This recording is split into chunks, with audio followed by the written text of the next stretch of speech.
my name's Dana Smith. Between Breath and Air is a podcast exploring holistic wellness in our modern world. I've been exploring the intersections of physical and mental health, creativity, spirituality, and social responsibility in the realms of wellness for the past decade of my dual careers as a massage therapist and life coach. And this podcast is an extension of that exploration. Join me and my guests as we look closely at the many facets of embodying whole human wellness in this achingly complex world. Welcome to Between Breath and Air. I'm your host, Dana Smith.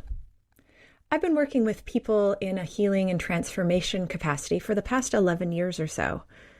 The vehicles through which I formally do this is the massage therapy and life coaching professions. I'm recording this from my backyard studio in the unceded lands of the Lekwungen-speaking people, colonially known as Victoria, British Columbia. We're at the southernmost tip of Vancouver Island and surrounded by the waters of the Pacific Ocean. I started my career in massage therapy in 2012, and it wasn't long into the start of that practice that I realized that the limitations to the profession just wouldn't fit how I was called to help people. So I began to look for other avenues to help people heal and evolve and show up in their lives with more vitality, purpose, and meaning. I became really curious about the instances where my patients would show up on my massage table because of some sort of injury. Some people would experience profound emotional pain around their shifting identity, now that their body was no longer the companion they were accustomed to journeying with.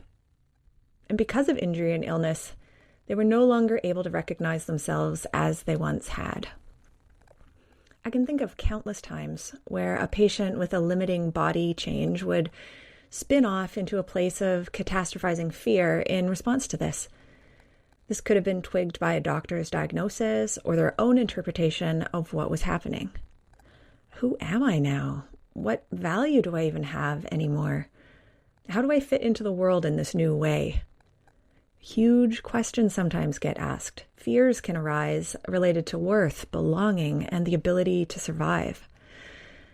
And sometimes this is with a person who's experiencing their first back spasm at age 68. Someone who's lived an active life, able to do what they want when they wish to, who's never had to experience the impacts of suddenly not being able to complete life activities for a few days.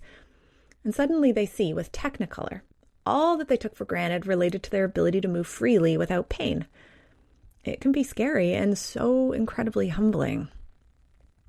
Other times, this could be a person who has a daily experience of pain that's intensity can't be predicted or consistently managed. This could be migraines, unexplained fatigue and body aches, or debilitating menstrual cramps. They've lived with the impacts of these often invisible limitations and have had to make accommodations in their lives to function. Now, I'm not judging. All pain is valid. If you feel pain, it is real, and no matter how it onset or how long it lasts, it has the power to inspire tectonic shifts in your identity and how you're able to participate in life. When something is taken away from us without our consent, in this case, the ability to live pain-free, it is at the very least upsetting. And when tied to our perception of ourselves and what we think we represent in the world, it can be devastating. A process of cobbling back together the pieces of our now relevant identities occurs. Through loss, it becomes clearer what matters most. We become more concise in deciding what to take action on and what to drop. A new sense of value is set for our attention and energy, too. Physical pain, pain in all forms really, is a powerful teacher. Why is it that some people feel emotional tumult related to their body pain while others don't? I started to notice a relationship between the types of thoughts a person had about their pain and the intensity and quality of pain they were perceiving. I also started to notice that a person's ability to be with their pain, as opposed to push it away and resist it, impacted their resilience to managing it. When they didn't have so many opinions or make so much meaning personally about how the pain was affecting them, they were often better equipped to be with their body sensations neutrally. And that's a key part of chronic pain management, body neutrality, not buying into the preferences for certain sensations or having resistance to others. Interestingly, this pain science approach is reminiscent of Eastern spiritual philosophy of non-dualism or non-attachment. So maybe science and spirituality are more entwined within humans than we'd like to admit. When we remove the opinion of a sensation being good, bad, scary, or otherwise, we can better experience it as it is. And this becomes less complicated and less entwined with the thoughts around those opinions and emotions. For instance, I have a personal history of back pain related to a lumbar disc herniation.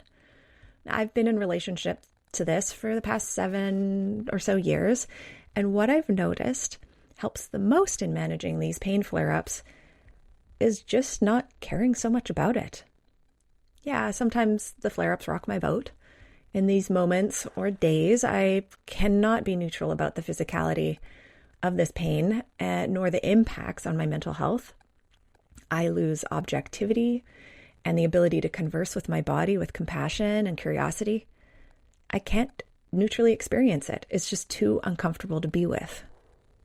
And sometimes I get hijacked by the fear that I'll forever be limited by this. I'll never feel strong and capable again. And that I'll be missing out on things that I love to do, like skiing, gardening, or making pottery at the wheel. And I'll have to sit out when my friends are off on adventures. And on days like these, inspiration and desire dissipate like vapor. Motivation and follow-through plummet. And as a result, my confidence takes a blow, which is a great way for my mood to drop into the abyss too. Oh, it's such a wicked spiral. Other times I can be more neutral. Okay, today pain is sitting close by. I might be able to soften my body in response to the discomfort instead of tensing up, which usually makes it worse. And I might be able to discern the types of thoughts I want to believe, no matter what types are present. I might be able to notice thoughts of despair without letting them take hold of me. I might be able to dig deep for the courage to connect with hope and gratitude, instead of slipping into the downward spiral of fear and giving away the power to change my perception of the experience. I might be able to see how having a body for this lifetime is profoundly magical, and that I'm here in this way to experience all that being a human entails, including the pain, the pleasure, the joy, and the loss. After all, pain is just one of the many sensations we can feel. And isn't that just incredible? In the treatment room, I create space for my patients to experience their body sensations while noticing how their mind and thoughts influence this. I facilitate them into guided parasympathetic experiences using breath and sensation awareness to keep them rooted in present time. I help them experience body sensations without judgment while keeping a relaxed body. And I strive to create an environment where they can practice self-advocacy, asking for what they want and need, which increases a sense of safety by knowing that they're in control of what is applied to their bodies and how this is done. I don't believe that body treatments have to be uncomfortable to be effective. From what I can tell, bodies prefer to be shown where the edge of change is and encouraged to explore that edge in order to move beyond it.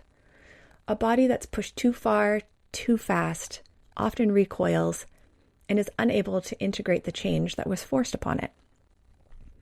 From what I can tell, gentle facilitation and amplifying what is already working in the body seems to be the most impactful approach. I believe in using comfort zones to increase windows of tolerance. The more experiences of safety we have, the bigger the playground we can courageously romp around in. And more overlapping zones of safety that we can occupy boosts our resilience by having the ability to pull from these overlapping realms that are securely rooted in. More areas of safety creates more opportunity for sustainable expansion, be it in our relationship with our bodies or when looking at growing and expanding from a personal development perspective. Psychology, biology, physiology, spirituality, they're all inextricably linked. And from my somatically biased viewpoint, the flaws in our current Western culture and medical system are rooted in the inability to recognize and incorporate this interconnectedness. The body holds a lot of information, and the way we interpret this information can color the pictures of the stories that we tell about ourselves. I help people deepen the types of conversations they're having with themselves by understanding the role their mind plays in their interpretation of their body sensation, and by taking a look at the types of stories they're telling themselves about this. Often we cannot change the circumstances we're living through, and in cases like this, the only thing we can do is curate the internal environment that we live within. How we interpret our experiences impacts our perceptions of ourselves and the world around us. Investing in stories that help us become who we want to be can be a useful approach. These somatic and narrative lenses that I hold inform both of my practices. And this podcast will explore things I'm wondering about, stuff my clients and my patients might like to know, and we'll get to hang out with some really cool people who I have the pleasure of interviewing. I hope you'll join us in exploring what it means to be a sensitive human in this achingly complex world. Please like and subscribe so that I can notify you when next episodes are released. And if you want to reach me, you can do so through the contact form on my website, danasmithwellness.com. Thanks for tuning in, and we'll talk to you soon.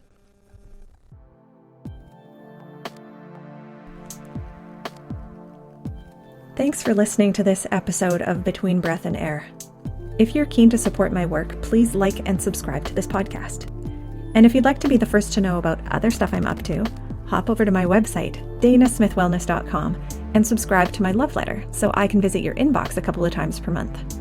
So until next time, let me ask you this. During this one wild and precious life, how will you use your time while your breath is not just air?